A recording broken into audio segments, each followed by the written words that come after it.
Hey everybody, thank you so much for tuning in. As you know, my show, William Wallace for America, and we're covering the Capitol right now while the legislature is in session. And I'm interviewing all the state reps are doing these little fast interviews to go over all their legislation so you can know more about the 1,200 bills that are going to the legislature. However, we're not going to do 1,200 of them right now. We're just doing yours. Kathy Edmonston, what's your district, State Representative Kathy Edmonston? District 88 in Ascension Parish. Awesome. Well, I've kept up with you. I've always liked your legislation. Let's see what you got this time. Okay. So we got House Bill 7. You're one of the early filers then. Yes. So yes. what's House Bill 7? House Bill 7, what that does is for men and women who have been in abusive situations, they are court ordered to take training, change anger management and education to change their behavior. This legislation will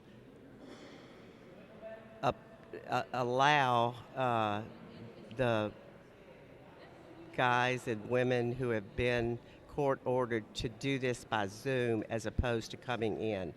During the pandemic, they did it. They did their training by Zoom, and the author just wanted to allow that to happen because sometimes it's hard for men to get in. Yeah. And so we're going to carry that and see how that goes. We've had a little opposition. Some people feel that it needs to be something that people will need to come in for and be a part of a face-to-face situation, but we'll see how that goes. So this is for anybody who's been court ordered to do anger management classes that they can now do it by Zoom. Correct. Okay, gotcha. Yeah. All right, House Bill 47 was a pending House Education. What's House Bill 47? House Bill 47, let's make sure if I have two. This Vaccines, vaccination. one, right. Exemption information. So say that one requires any communication issued to That's students correct. or parents. We have had on the books the exemption for all required vaccinations for over 20 years. Unfortunately, parents do not know that they are able to opt out of the vaccinations, no matter what they are. It's always been in statute, 17170, but just haven't known. I'm not even sure that every school system knows that there's that option. So what we have is when you send out information school system about the vaccinations, you also make sure that the parents and whomever else, guardians, are able to know that they have an opportunity to be exempt. So what I like about this House Bill 47 is neither for nor against vaccinations. Neither. It just shows requires that parents be told that they can Correct. opt out of if they want to. That's right. That's right. very straightforward. And not only that, it's not a new thing. It's always, again, it's been in statute all these years, but it just got lost. And so we just want, all we want is for parents to be informed. And that's what I like. Sometimes we, like you said, in statute, but sometimes it's not confirmed with the legislation. Legislation That's has a right. little bit more muscle That's right. than the statutes does. That's right. House Bill 48, like I said, not only are you early, but you got in succession here. House Bill 48 is prohibits administration of vaccines on school property and at school-sponsored events. Yes. As you may know, in Jefferson Parish earlier this year, might have been last year even, accidentally a mobile unit gave a vaccination to a young man without the parent's signature. That situation is pending in court right now. We don't want that to happen. We want parents to make sure that they are able to give verification. So we feel like education should be for schools and vaccination should be done at clinics. That's interesting. I like that. Again, this is neither for nor against vaccinations. No.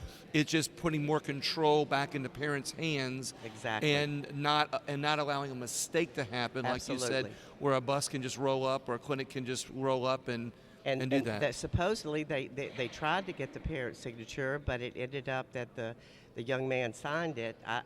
I don't know what the circumstances were, but it was enough for her to file suit, go to court. I understand. Yeah, like Yeah. I said, parents need to be able to make those decisions. Absolutely. Whether they're for or against. That's right. House Bill 145. What about this one? Tell me about that House one. Bill 40. Look, I understand. Look, I know. House Bill 40, and you're average. I've got people that are filing less and people that are filing more. Right. House Bill 145 is administrative procedure, provides relative to rule-making procedure. Correct. to Do you remember back a few months ago when LDH promulgated the rule that the COVID-19 vaccine be added to the required schedule for schools? Yes. We had so many parents across the state were up in arms about that. Health and Welfare in the House ended up having an oversight hearing. There was a 13-2 or 11-2 bipartisan vote to say, no, we're not ready to do this right now. It went to the governor, and the governor said, we're going to do it anyway. So just blatantly overruled the people. There probably were more people at that hearing than a lot of people said that they'd ever seen before. I remember well. So what we're trying to do is... With 145. With 145, what we're trying to do is we're saying, number one, if you're going to promulgate a rule, every legislator needs to be informed. Right. Right now, it's just the Speaker of the House, the President of the Senate, and the two chairs of whatever committee it concerns. We're asking for everybody to know, because if we had known that, probably somebody would have done something about that, but we didn't know till we read it in the paper. Oh, wow. Yeah, so we're asking for that to be done. Number two, we're asking that if an oversight committee, any committee for any rule, has a 2/3 vote, then what their preference is should be settled. It should not go to any governor for him to overrule. We feel like what the people said and what the committee said. What's interesting about this is, and what I like about it is, you're basically showing that the legislature is a co-equal branch of government. That's exactly right. Exactly, and and basically it also brings notice to parents that they can show up at these committee meetings and be able to have their say. And if a committee, and account for something. Yeah, and account for something. And, That's right. And if they do it on a committee, they have a greater chance of being heard. Absolutely. And having their voices reflected in the decision. Well, William, if you think about it, that's really the only opportunity that parents have in person to be heard, unless they would set up a meeting with the governor. That's going to be hard to do. I haven't even been able to do that. Absolutely. Yeah. So committee meetings for the public, your public to know, your viewer audience, you are able to come in and really testify, and that be public record as to what you think. That we need to be involved in our government. Right. We really do. So 145 just puts some power back to the legislature, so that the governor can't override it. Which we saw so much of during the 2-year span of the pandemic. Right. We just felt like, a lot of us felt like we didn't really have a say, and things were being done, and we didn't have any. So 145 just doesn't voice in allow the governor to run with something that the people say we don't want. That people say we don't want. Like that. So HB 177 says it's a constitutional amendment. And that one prohibits discrimination based on vaccination or immunity status. That's correct. Our Constitution. Anytime we're against discrimination, I like that. I'm That's against right. discrimination myself. That's right. And we're not saying pro or con, nothing about the vaccine. We're just saying that if you are going to look at us as different, because maybe we didn't have the vaccine, or we didn't, or our sex is not what you think it should be, or our race. It's going in that same category with all of those other things. It's vaccination or immunity status is added to all of the other areas that we already have discrimination rules against, or laws against. So how would that work if it prohibits against discrimination based on vaccination? Are you saying that that checkbox will not be able to be on future records, where somebody can't put, or let's say an organization or department, will they be able to put that box on there that says, well, if there's vaccinated, a box yes for, or no? If this passes, and there's a box for all of the other things that our Constitution allows for discrimination against, then we would think that would be. We haven't thought through all of that, because I like this because it goes before the people. Number one, the governor can't veto it. Number two, it's going to go before the people. Straight to the people. If the people say they don't want it, then we don't want it. But we want to give the people an opportunity to have a say. I like that. The people get to have the say. That it's against discrimination. Correct. And what I like about this is, people oftentimes look at a bill, or they look at something, they say, well, hey, that's one-sided. But if you think about it this way, if this law goes into account, it will prevent discrimination on anything. Even in the future, if you are vaccinated, you cannot be discriminated against if you are vaccinated. Either way. Either way. Either way, there's good. no discrimination. So, as you know, we already have the categories, age, race, sex, all of that. It'll just be added to that. And unfortunately, we felt the need to bring it because that's what's been happening. Exactly. Yeah. So we got HB 232, vehicle driver prohibits requiring vaccination, verification, or immunity status for certain transactions or for inclusion on a driver's license or special identification card. Some of your listening audience may remember I brought this bill last year. It got through the House, it got through the Senate, and it got to the governor, it got vetoed. All we're saying is, please, we ask you, we want to prohibit that you put on our driver's license our vaccine or immunity status. We don't want vaccine passports. We don't want vaccine passports. We do not want vaccine passports. We don't. Right We have LA Wallet already in this state. If you want to opt to do that, that's more than, again, that's fine. And you know what I like to point out with LA Wallet is if you're putting everything on your digital ID, pretty soon you could be discriminated against on a lot of things. And what I always talk about, but it's an opt-in program. It's an opt-in program. If you want to do it, that's up to you. Yeah. But we're saying our state-issued driver's license don't make us put that on there Vaccine, because we don't want it. Right, can you imagine? It's as simple as show me your driver's license. Exactly. I.e., show me your papers. Exactly. To get in, and that's how that all starts. And throughout the country, there are places that are lifting those vaccine passports that they had. Yeah. And so we don't, care what the rest So this of the just says world vaccine. is doing. Your vaccine status cannot be put on your driver's license Louisiana or state on your issued driver's license. or on your LA Wallet. No, if you want it on your LA Wallet, But you can have it. Absolutely. Okay, gotcha. But we don't want it to be a mandate. We don't want, against our will, that you put that on our driver's license. Got it. So you can have it where you can make the option where it's not on your driver's license. Absolutely. If this goes into effect. That's right. Love it. All right. Let's see. HB 2. And again, that was I'm just bringing that bill back. It's Yeah. no different. It's no different. Passed through everybody last year, both houses, and the governor vetoed it. And So but what I like about this is, again, it's one of those things that says, hey, I cannot be discriminated against whether I've had the vaccine or have not had the vaccine. Absolutely. And it works both ways. People, in the last 2 years may have been in favor of vaccinations and having proof of that for their safety or for their family safety as they might have felt. However, if the tides turn in the future, it can go against those people in other ways. And this bill stops that. Mandates takes the right of the people to make a choice away. Any mandate. No matter what it is, who it favors, any Exactly. mandate. I agree 100%. Yeah, good. It's about freedom. It should be about freedom and liberty, It really where we should. should respect each other's choices on whether they get vaccinated or not. That's right. And they should either way not be discriminated against. That's either correct. Way. That's Love right.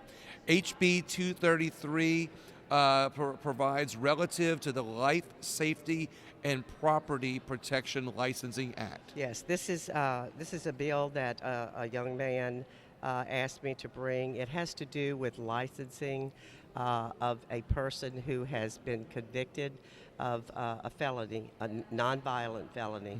For 15 years, they've done everything that they needed to do, but yet when he's a locksmith, and when he went to get the locksmith license, they are saying that they will not consider him no matter what. All we're doing is asking, the board still has the say, but getting rid of, it's an absolute rule that happens, allowing them to tell their own story and see if there would be a possibility that they could get licensure after they've served. And this, again, is 15 years. Right. This young man is completely different, and I believe in second chances, so that's why I'm carrying this bill. No, and I like this. This is just more proof of the person that you are, where you want to give everybody a chance. I do. You're not just somebody that says, hey, You're a castaway. You're a castaway. That's right. You want to find ways to give people's chances. And I like the whole reform process that's going on now in the state with licensing. Yes. We there's have so much bureaucracy in this state, and really it's nationwide, with licensure and things that are bureaucratic, things that are really not. We really haven't made the laws around that. So I'm looking to get rid of how to make someone's life more difficult. I would like to make life with easier. Gas prices and everything that's happening now, I'd like to make there's your audience and everybody else in this state like to try to make their lives a little easier if possible. Yeah. Yeah. And we can't go into great detail now, but there's some people that have done their time, they're reformed. This gives a chance to somebody who maybe wants to go into a field that's not related to what their crime was, gives them a chance to be able to do something they're good at, to be able to provide for themselves Correct. and their families. That's exactly Okay, right. awesome. Yeah. I want people to look more into that one, because Yes. licensure you're going to hear a lot about licensing and licensure in this session, because I know there's some groups that are working hard to get either licensing reduced or eliminated on a lot of other things too. Yes, exactly. So that's good. Yep. All right, we got House Bill 253. That one prohibits discriminatory practices on the basis of vaccination status or immunity status. It sounds similar to the one that we had before. It's very similar. It's Okay. just not a constitutional amendment. So it's real similar to the constitutional amendment. We have one. We'll see how that goes. But then the other, hopefully it'll get out and go before the people. I We just like wanna, this. We just want to tie everything Yeah. up so that we can make sure that we get this done. So would that we don't be like mandates. So would that be if someone feels that this doesn't meet the requirements to be a constitutional mandate or constitutional amendment, that it may still meet the Requirements to be for a bill? Right. Absolutely. There you Yep. go. Yep. Got all your bases covered on this, don't you? Yeah, I hope so. And we're doing this for the people because we feel like the people's voice has been shut down. Not only have their businesses been shut down, their ability to move freely, their voices have been shut down, and we don't like that. We want to be able to get people back engaged in their government, because really and truly, Yeah. this is the people's house. Right. This is the people's government. Exactly. Yeah. And I love you. I love that you said that, and I appreciate that you do. But what you did, because I'm always telling people we need. I said to my show last night, we need more people involved. I mean, Yes. you can't just get behind an elected official to get them in office. You got No. to stay there, show up. Absolutely. If you peacefully and professionally and politely show up at the committee meetings and at the Capitol, That's right. Your voice can not only be heard, but your voice can have a say in how things go. Absolutely. These bills that I carried from last year that I'm bringing back, one of the big reasons that they got out of committee and got out of the House and the Senate is because people were there to testify. Right. And the committee is able to see, wow, this is not just Representative Edmonston. This is all these people that behind this bill, that Right. want this bill, that ask her to carry this bill. So it really makes a difference when you're sitting there on a committee and you look out and see the public willing to come there, willing to testify, willing to fill out a green card. If you can't come, send an email in. And Right. let your voices be heard. And what I like about this is it works both ways. I mean, people who either may be against it or may have some other ideas to make it better and improve Right. it, they can show up. Absolutely. And it's that involvement that works well. Yeah. Representative Kathy Edmonston, thank you so much. I appreciate Thank your you. I time. Any appreciate- final words? Any final? No, I just, again, would ask people to stay engaged, follow the bills. Louisiana.legis.gov is the la.legis.gov is the link that you can go to. You can see all of the bills. You can see committee meetings when they are. And I would just encourage people to stay engaged. Thank you very much. I Thank appreciate you. it. Everybody else, as I always tell you, please share the interview so we can inform some other people and get some other people motivated. Thank you. Thank you. Have a great day, guys.